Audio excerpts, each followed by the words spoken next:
60 साल की उम्र में रिटायर हो जाने के बाद सेंट्रल गवर्नमेंट कर्मचारी या फिर स्टेट गवर्नमेंट कर्मचारी को पेंशन मिलने लगता है। अब पेंशन का भी कुछ नियम है, जो नियम आपको पालन करना पड़ेगा, तभी आपका जो पेंशन है वो स्मूथली मिलता रहेगा।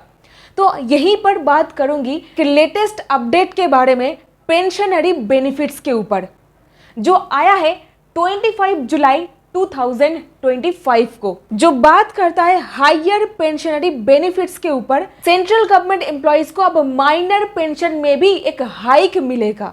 तो क्या है ये लेटेस्ट खबर, चलिए पता कर लेते हैं। सो हाय एवरीवन, मैं हूं पापिया, आप देख रहे हो डिकोड दिलाओ, सिंपल और सरल भाषा में कानूनी ज्ञान, ताकि हर एक आम जनता को कानूनी जागरूक बनाया जा सके। सो वीडियो को एक लाइक, चैनल को सब्सक्राइब और जरूर अपने दोस्तों के साथ इसको शेयर कीजिएगा। हर साल सेंट्रल गवर्नमेंट के एम्प्लॉइज को एक बार इंक्रीमेंट मिलता है, या तो 1 जुलाई को या 1 जनवरी को। ये 2 तारीख याद रखिएगा। रिटायरमेंट 30 जून या 31 दिसंबर को होता है।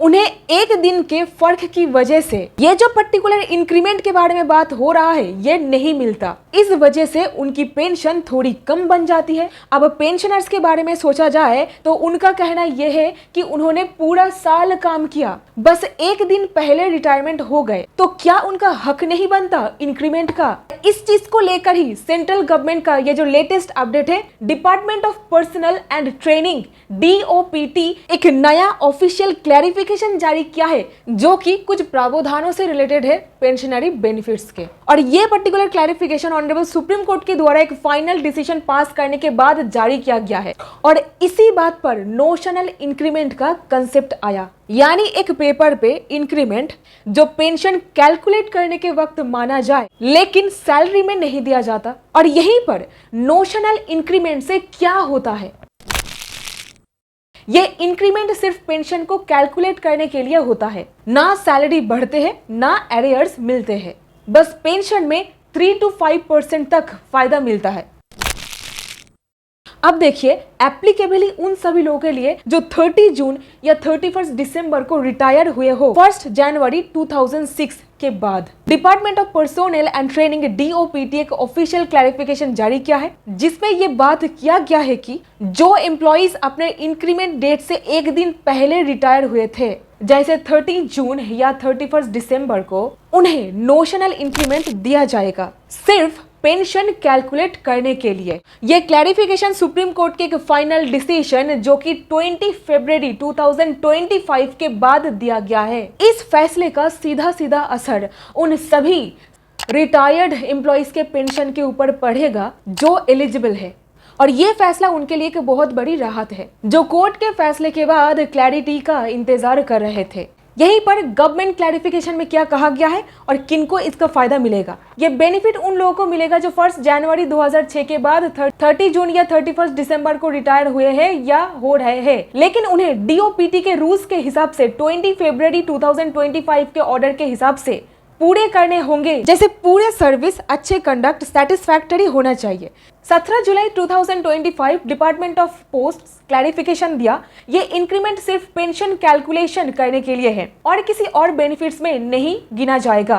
पेंशन 1 मई 2023 से बढ़ाकर मिलेगी। जो लोग कोर्ट केस करके बैठे हुए हैं, यानी कि ट्राइब्यूनल या फिर कोर्ट में गए, उनको फाइलिंग डेट से पिछले 3 साल तक का बेनिफिट मिलेगा। और अगर किसी कोर्ट ने कॉन्ट्राडिक्ट किया है तो उसके खिलाफ अपील किया जाएगा।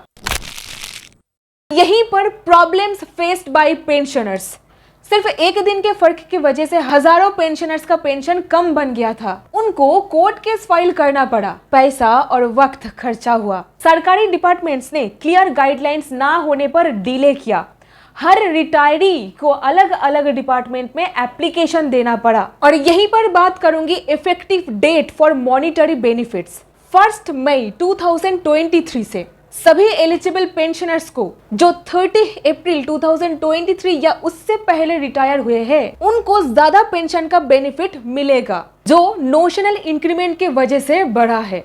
लेकिन जिन लोगों के पास पहले से ही कोर्ट का ऑर्डर है, उन पर कोर्ट के स्पेसिफिक रूल्स ही अप्लाई होंगे। मतलब कि कोर्ट के द्वारा जो स्पेसिफिक डायरेक्शंस दिए गए हैं, उसको ही लागू किया जाएगा। और यहीं पर special cases with legal proceedings, DOPT के 17 जुलाई 2025 के ऑर्डर के हिसाब से अगर किसी रिटायर्ड एम्प्लॉय ने कोर्ट में केस फाइल किया है पेंशन रिलेटेड इश्यूज को लेकर के, जैसे इंटरवेंशन, रेट पिटीशन या application in CAT, high court या सुप्रीम कोर्ट, तो उस एम्प्लॉय को इंक्रीमेंट के साथ एक बढ़ी हुई पेंशन मिलेगी उस महीने से पहले के 3 साल तक जब उसने केस फाइल किया था। अगर किसी लोअर कोर्ट जैसे सीएटी या हाई कोर्ट का ऑर्डर सुप्रीम कोर्ट के 20 फरवरी 2025 वाले डिसीजन के अगेंस्ट है या फिर उसमें दिए गए रूल्स को फॉलो नहीं किया गया है, तो ऐसे ऑर्डर्स को हायर कोर्ट में चैलेंज किया जाएगा ताकि सब जगह एक जैसा ही रूल फॉलो हो। फाइनली डिपार्टमेंट ऑफ पोस्ट ने यह भी कहा है कि रीओपनिंग ऑफ केसेस को लेकर के